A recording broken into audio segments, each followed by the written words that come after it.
2020년 하나님이 허락하신 새 시간, 또 새 땅을 향하여 오늘 우리 찬양을 힘차게 해주신 것처럼 전진하는 한 해가 되시기를 간절히 바랍니다. 마태복음과 복음서에 나오는 예수님의 가르침들은 그 당시의 제자들과 그 당시 사람들뿐 아니라 오늘날 성경을 읽고 믿는 우리 모든 성도들에게 주시는 교훈이고, 또 특별히 예수님께서 마태복음이나 또 다른 복음서에서 천국에 대하여 교훈하시는 비유들은 우리 모든 성도들, 말세에 살아가는 성도들에게 천국을 준비하라는 주님의 교훈의 말씀이에요. 예수님은 마태복음 24장 32절 이하에 무화과 나무의 비유를 배우라. 가지가 연하여지고 잎사귀를 내면 여름이 가까운 줄 알라. 그렇게 말씀하시면서 몸으로 계절의 변화는 느끼면서 영적인 계절을 알아야 된다. 그렇게 교훈하고 있습니다. 히터 안 껐으면 좀 꺼주세요. 2층이 더워서 천정의 히터를 좀 꺼주세요. 그리고 마태복음 24장 37절 이하에서는 노아 시대 때에 홍수가 임하여 심판을 하나님이 하신 것처럼 사람들이 설마 또 방심하고 있을 때에 세상 일에 분주할 때에 준비되지 않은 가운데 결국 방주에 들어가지 못하고 홍수 심판으로 많은 사람들, 대부분의 사람들이 죽었죠. 그것 역시 예수님의 재림을 준비하지 못하면 그런 결과가 온다는 것을 경고하신 것입니다. 또 24장 43절 이하에서는 집 주인이 도둑이 언제 올 것을 알면 도둑질 당하지 아니하리라. 도둑은 주인이 방심할 때에 혹은 주인이 집을 비웠을 때에 온다는 그런 말씀이죠. 예수님의 재림도 사람들이 준비하지 못했을 때에 오실 수 있다는 말씀이에요. 또 24장 45절 이하에서 충성되고 지혜로운 종과 악한 종이 대조적으로 나오는데, 충성되고 지혜로운 종은 주인이 언제 오더라도 주인에게 보고하고 또 주인으로부터 칭찬과 인정과 상급을 받을 준비가 되어 있는 사람이고, 악한 종은 그렇지 못하다는 것을 말씀했습니다. 자, 이런 모든 비유를 한마디로 한다면 예수님의 재림의 때는 아무도 알 수 없기 때문에 준비하고 있어라, 깨어 있어라. 생각하지도 않은 날 주님의 재림이 임할 수 있다. 그것을 말씀을 했습니다. 25장에 와서 예수님은 세 가지 비유를 또 말씀을 하십니다. 첫째는 오늘 본문에 나오는 소위 열처녀 비유라고 말하죠. 두 번째는 달란트 비유가 나옵니다. 세 번째는 양과 염소의 비유 혹은 오른쪽과 왼쪽의 비유가 등장을 하고 있습니다. 이 세 가지 비유 모두가 천국과 연관되어 있는 비유입니다. 오늘 본문은 결혼에 대한 말씀을 예수님이 하고 계십니다. 자, 이 비유도 천국을 기다리고 준비하고 있어야 될 필요성을 우리에게 깨우쳐 주시는 예수님의 비유예요. 어떤 사람은 천국에 들어가지만 들어가지 못할 자도 있다고 말씀을 하십니다. 먼저 고대 이스라엘의 결혼 풍습을 살펴보겠습니다. 결혼식 날, 결혼식이 끝나면 하루 종일 춤을 추며 또 음식을 나누어 먹고 밤에 이제 혼인 잔치가 끝납니다. 그러면은 잔치가 끝나면 신랑이 신부를 데리고 신부의 집에 와서 그날 와서 또 잔치를 하고 하룻밤을 자게 된다고 합니다. 그러면은 신부의 들러리들이 이 신부의 집에서 신랑과 신부가 오기를 기다리다가 그들이 온다는 연락이 오면 나가서 그 어두운 밤을 등을 불을 켜서 그렇게 그들을 혼인잔치 자리로 신부의 집으로 안내하고 영접하는 그런 중요한 사명이 신부 들러리들에게는 있었습니다. 밤중에 신부의 집으로 오기 때문에 그 당시에는 전기가 없어서 뭐 등이나 횃불 이런 것으로 맞이를 하고 또 그들을 안내해야만 되었습니다. 우리 성경에는 등 혹은 등불로 나와 있지만 사실 그 당시에는 등이 생기기 전에 횃불이라고 그렇게 말을 하고 있습니다.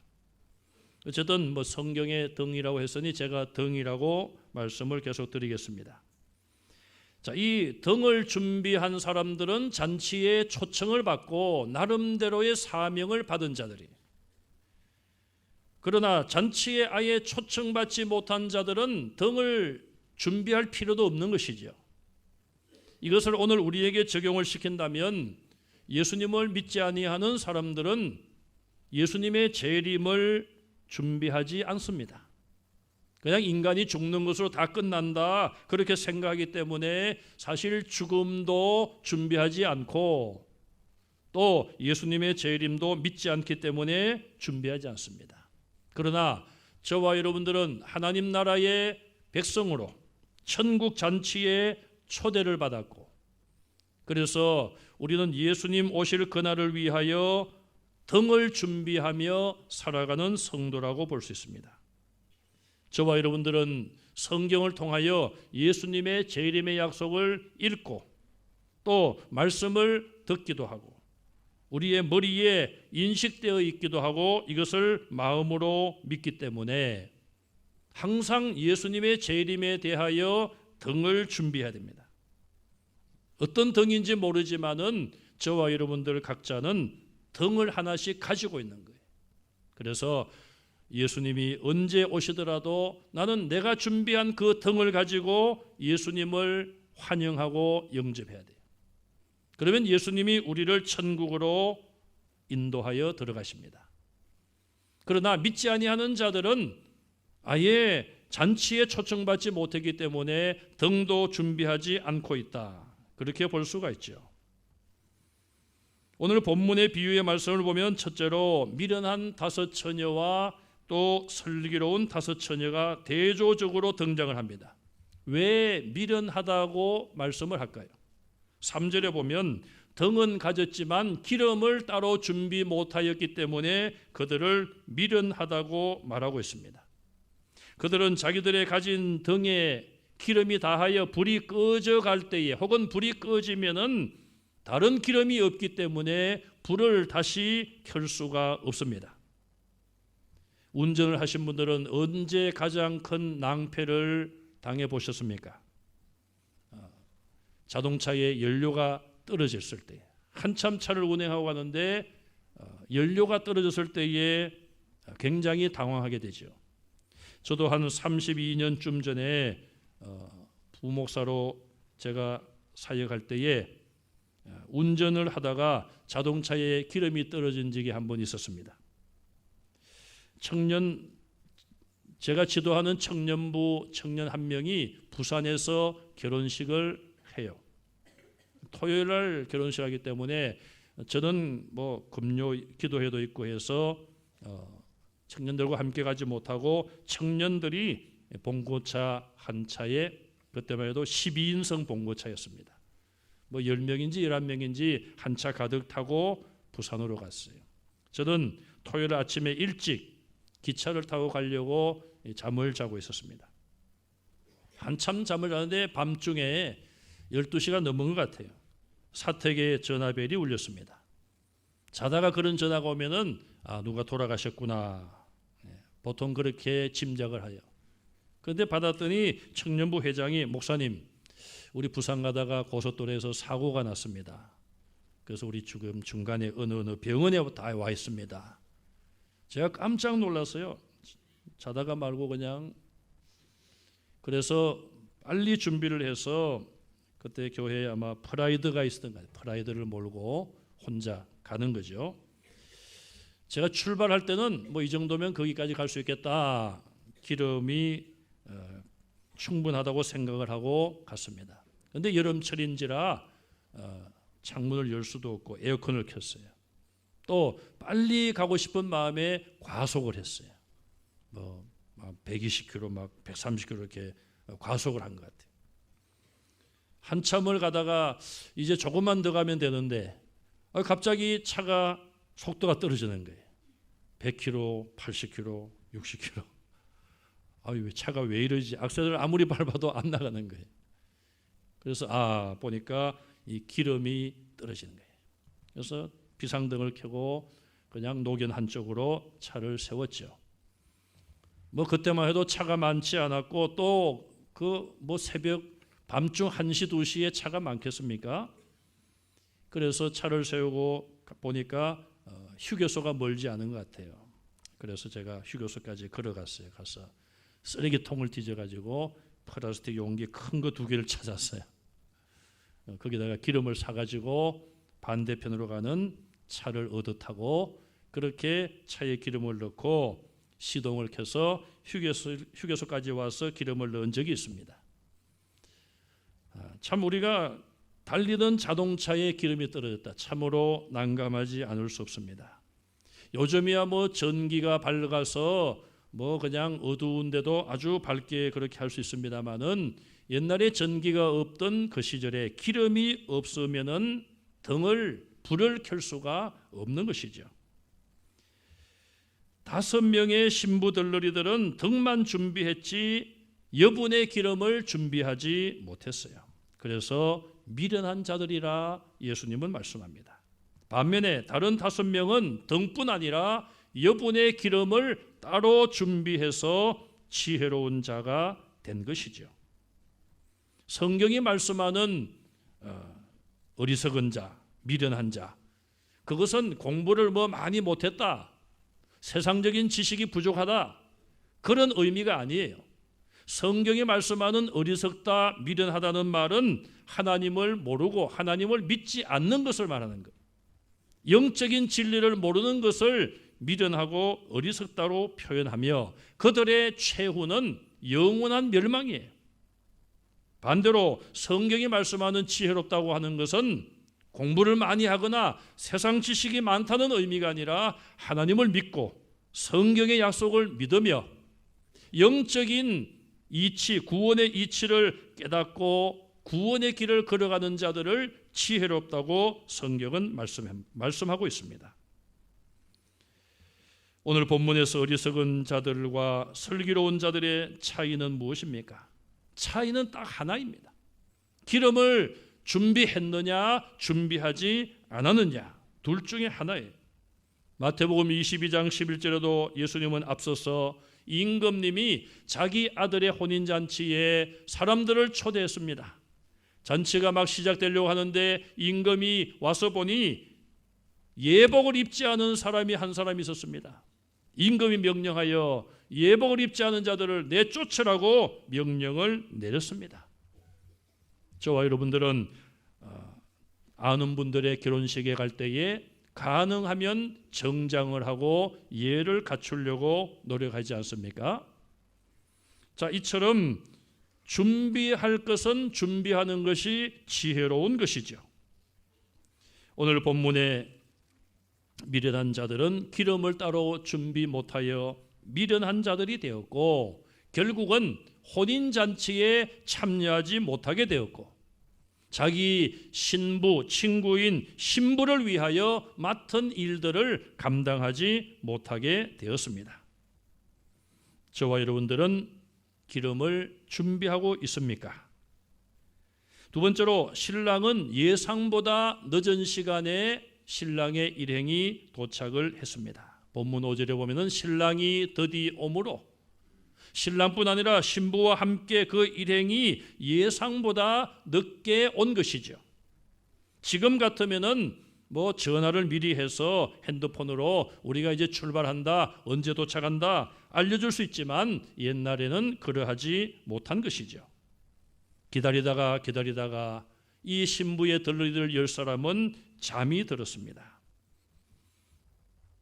잠을 자고 있는데 갑자기 큰 소리가 들려옵니다. 보라, 신랑이로다. 맞으러 나오라. 아마도 이렇게 망을 보는 사람이 그렇게 큰 소리로 외쳤던 것이죠. 잠에 들었던 들러리 10사람이 그 소리에 깨어났습니다. 그렇게 기다리던 신랑과 신부가 이제야 오는 것이죠. 그들이 할 일은 일어나서 빨리 등에 불을 켜고 바깥 어두운 데로 가서 신랑 신부가 오는 그 길을 밝히고 그들을 환영하는 일을 해야만 했습니다. 7절에 보면은 준비란 말이 나와요. 준비한다.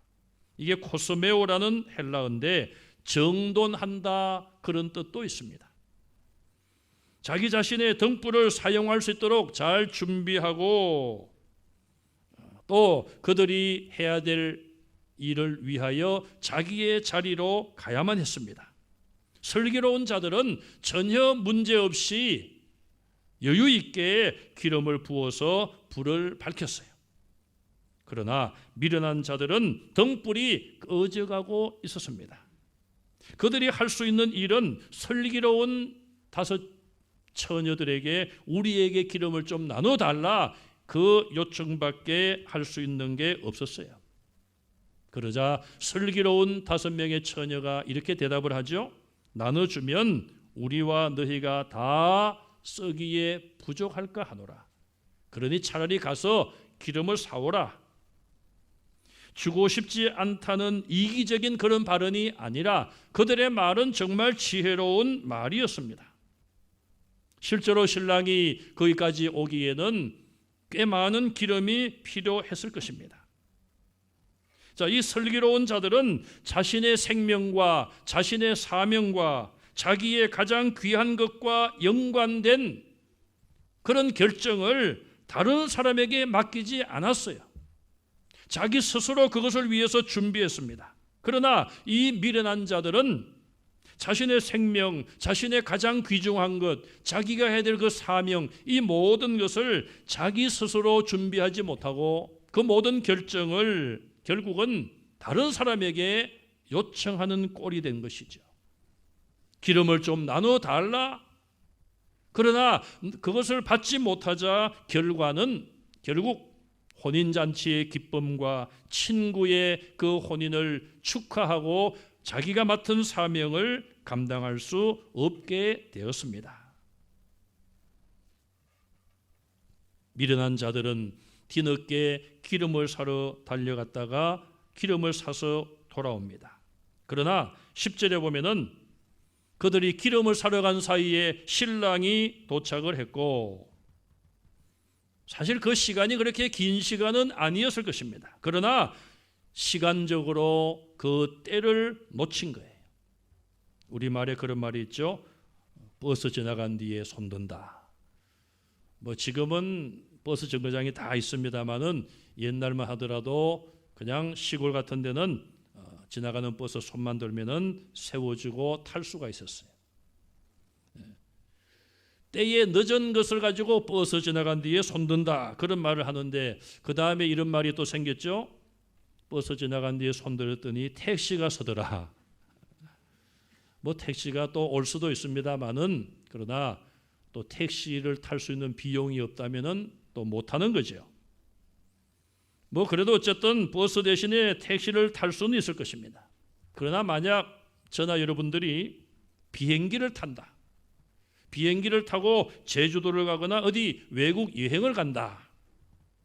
그런데 여러분 그 시간에 맞추지 못할 분이 있겠습니까? 보통 비행기를 타려면 한 2시간 전쯤에는 공항에 가야 된다. 그렇게 말씀을 하고 우리 그렇게 해오고 있지 않습니까? 무슨 특별한 일이 아니면은 대부분 그 전날 밤에 잠을 설치면서라도 그 시간에 맞추기 위해서 노력을 하는 것이죠. 절대로 비행기에 넣는 경우는 흔치 않습니다. 자, 비행기 타는 것보다 가장 중요한 신랑이 지금 도착할 시간, 예수님이 오실 그 시간, 예수님이 다시 오시는 그 시간을 만약에 우리가 준비하지 못하고 있다가 놓쳐버린다면 얼마나 낭패겠습니까?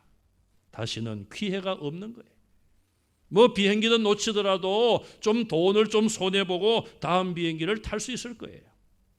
그러나 예수님이 오실 그날에 기름이 준비되지 않은 이 미련한 자들처럼 문이 닫히면은 더 이상 기회가 없는 것이 아니겠습니까? 또 우리가 좀 더 가까이 생각해 보면은 예수님이 오실 날도 알 수 없지만 하나님이 우리 영혼을 불러가실 날도 우리가 알 수 없어요. 지난 주간에 우리 두 분이 세상을 떠나셨는데 그 두 어머님들은 비교적 장수하셨습니다. 뭐 다 95세 전후 이렇게 사셨어요. 그러나 우리 인간의 죽음은 우리가 언제 우리에게 찾아올지 그것도 역시 알 수 없지 않습니까? 언제 우리에게 그런 일들이 오든 간에 늘 기름을 준비하고 깨어있는 성도들이 되시기를 간절히 바랍니다. 마지막 세 번째로 이 비유의 결론입니다. 미련한 자들은 혼인잔치에 참석하여 봉사하며 자기 사명을 감당하고 사랑하는 친구의 결혼을 마음과 뜻을 다하여 자기의 모든 힘을 다하여 결혼식이 잘 되도록, 잔치가 잘 되도록 섬기며 봉사했어요. 그리고 그 기쁨을 함께 나누었습니다. 그러나 미련한 자들은 아예 그 잔치에 들어가지 못하고 문은 굳게 닫혔습니다. 10절에 보니까 준비하였던 자들은 다 잔치 자리에 들어갔어요. 그러나 준비하지 못한 자들은 밖에서 그 안에 들여달라고 요청을 하지만 결국은 들어가지 못했습니다. 자, 신부의 들러리가 된다는 것은 큰 영광이에요. 신부가 자기들 친구들 가운데 가장 가깝고 신뢰할 수 있는 친구들을 들러리로 세우는 것이죠. 우리나라는 결혼식 할 때에 신랑 신부 두 사람만 앞에 서서 주례자 앞에 서서 그렇게 결혼을 하는데 미국 같은 경우에 결혼식을 보면 신랑 옆으로 신랑 들러리들이 쭉 섭니다. 또 신부가 있고 그 옆에 신부 들러리들이 쭉 서요.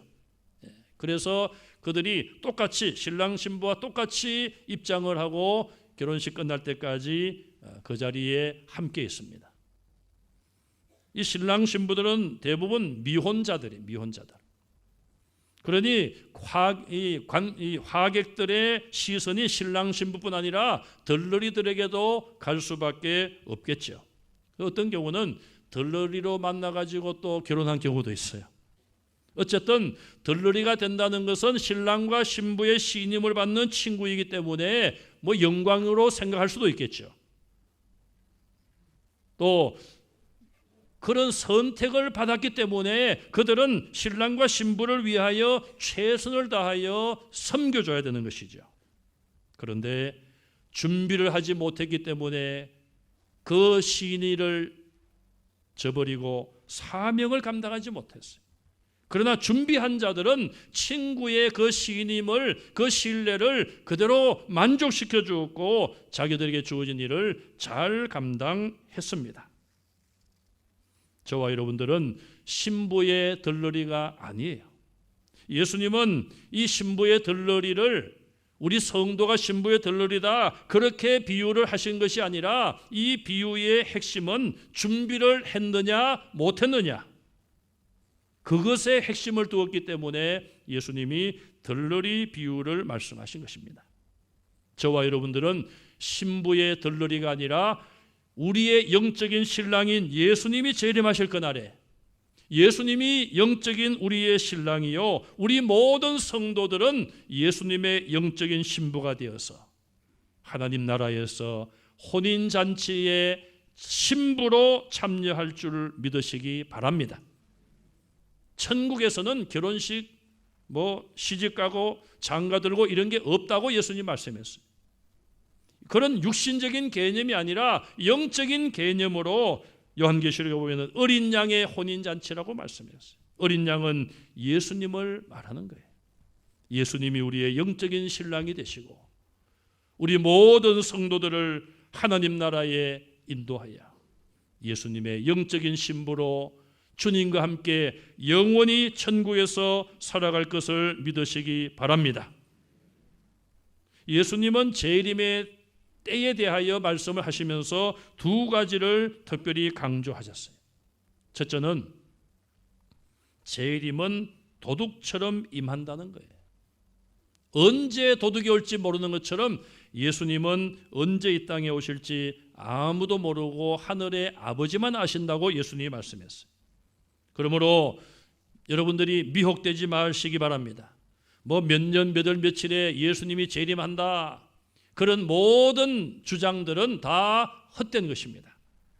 내가 하나님께로부터 직통 계시를 받았는데 이건 분명하다, 뭐 언제 대한민국에 전쟁이 터진다, 그것도 다 거짓말이에요. 거짓말임이 다 이미 밝혀졌습니다. 재림은 도둑처럼 임한다. 우리 이 말씀을 예수님이 하셨어요. 또 재림은, 예수님의 재림은 피할 수 없는 거예요. 재림은 심판과 연관이 있어요. 심판은 역시 피할 수 없는 것입니다. 주님 오시기 전까지 우리가 이 세상에 살면서 죽음도 피할 수 없는 것처럼 죽음 이후에 예수님 심판관으로 오셔서 모든 것을 심판하시는 그 예수님의 재림과 심판도 피할 수 없는 것이에요. 그것을 예수님은 아기를 임신한 여인에 비유하고 있습니다. 아기를 임신한 여인은 해산을 해야만 되는 거예요. 대충 그 해산의 날짜를 우리는 짐작하지만은 어떤 그 시기에 대한 것이 아니라 피할 수 없다는 의미에서 예수님의 재림을 임신한 여인에 비유하고 있습니다. 임신한 여인은 아기를 출산해야만 되는 거예요. 예수님의 재림도 이미 성경에 다 약속되어 있기 때문에 반드시 피할 수 없이 이루어지는 일입니다. 시간은 언제인지 아무도 모르고 또 그 누구도 피할 수가 없어요. 영적으로 우리는 어떤 일을 해야 되겠습니까? 13절에 보시면은 깨어서 준비하라, 그렇게 말씀하고 있습니다. 또 한 해가 흘러가고 새해를 우리는 맞이했습니다. 주님께 가야 될 시간이 그만큼 우리에게 다가왔습니다. 주님 만날 시간이 다가왔습니다. 영적으로 더욱 어두워져가는 이 세대에 영적으로 깨어서 주님 맞이할 등과 기름을 준비하시고 주님 부르실 그날 우리가 찬송하며 기쁨으로 우리의 신랑 되신 주님을 영접하는 그리스도의 순결한 영적인 신부들이 다 되시기를 주님의 이름으로 축원합니다. 아멘. 기도하겠습니다. 우리 이 시간 한번 통성으로 기도하겠습니다. 다음 주일이 우리 교회 설립 122주년 기념의 주일입니다. 이 땅에 교회를 세워주신 하나님께 우리가 감사하시고 우리가 믿음의 선진들의 믿음을 이어갈 수 있도록, 또 다음 주일날 우리가 성찬식에 참여하는데 또 날짜가 딱 1월 19일이네요. 1월 19일 날 우리 교회가 설립이 되었는데 성찬식에 참여할 때에 하나님의 은혜가 우리 성찬을 집례하는 또 우리 저와 우리 모든 장로님들과 또 참여한 우리 모든 성도들에게 하나님께서 크신 은혜 베풀어 주시도록 우리 통성으로 한번 기도하겠습니다. 하나님 아버지, 은혜를 감사합니다. 이 시간 저희들이 합심하여 기도합니다. 하나님께서 이곳에 주님의 몸된 교회를 세워주신 것을 감사합니다. 122년 전 선교사님을 통하여 귀한 교회를 세워주신 아버지 하나님, 파주의 초대교회로서 아버지 어머니 교회로서의 사명을 잘 감당하게 도와주시기를 원합니다. 하나님께서 우리에게 맡겨주신 귀한 사명, 이 지역에 복음하여 땅끝까지 이르러 복음을 전하라는 주의 명령에 순종하며 그 말씀을 실천에 옮기는 우리 모든 성도들 되게 하여 주시옵소서. 주님 언제 오실지 우리가 알 수 없지만 오늘 말씀을 듣고 깨어서 준비하는 성도들 되게 하옵소서. 말씀을 듣고 말씀을 믿고 말씀 붙잡고 준비하게 하여 주옵소서. 주신 사명에 충성하며 주님 만날 준비하는 자들 되게 도와주시고, 기도와 말씀을 가지고 우리가 영적인 또한 전쟁에서 승리하는 한 해가 되게 하여 주옵소서.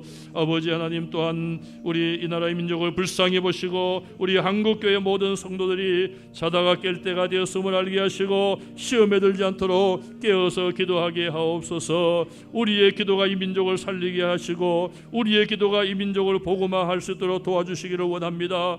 우리가 다음 주일에 성찬에 참여합니다. 우리 하나님, 모든 집례하고 섬기는 손길에 복을 내려주시고 우리 온 성도들 성찬에 참여할 때에 하나님께서 주시는 놀라운 은혜가 충만하게 임하게 하여 주시옵소서. 하나님 감사합니다. 135년 전에 죄와 어두움과 질병과 가난으로 허덕이던 이 민족을 사랑하셔서 귀한 선교사님들을 보내주시고 또 122년 전에 이 문산에 선교사님을 통하여 문산교회를 세워주신 것 감사합니다. 우리 믿음의 선진들의 그 아름다운 신앙을 이어받아 더욱더 빛과 소금의 사명을 감당하며 많은 영혼들을 하나님께로 인도하는 귀한 사명 감당하는 교회 성도들이 다 되게 하여 주시옵소서.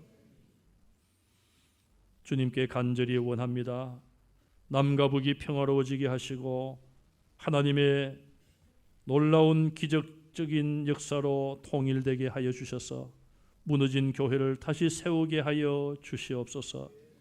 그리하여 땅 끝까지 이르러 복음 전하라는 주님의 명령에 순종하게 하시고 또 주님 오실 그날을 복음을 땅 끝까지 전파함으로 준비하는 우리 모든 성도들 되게 하여 주시옵소서.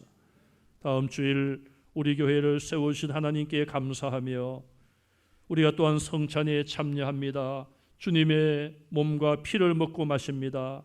성령님 임재하시고 우리 모든 하나님의 자녀들에게 하나님의 크신 은혜로 신령한 복으로 충만케 역사하여 주시옵소서. 예수님 이름으로 감사하며 기도하옵나이다. 아멘.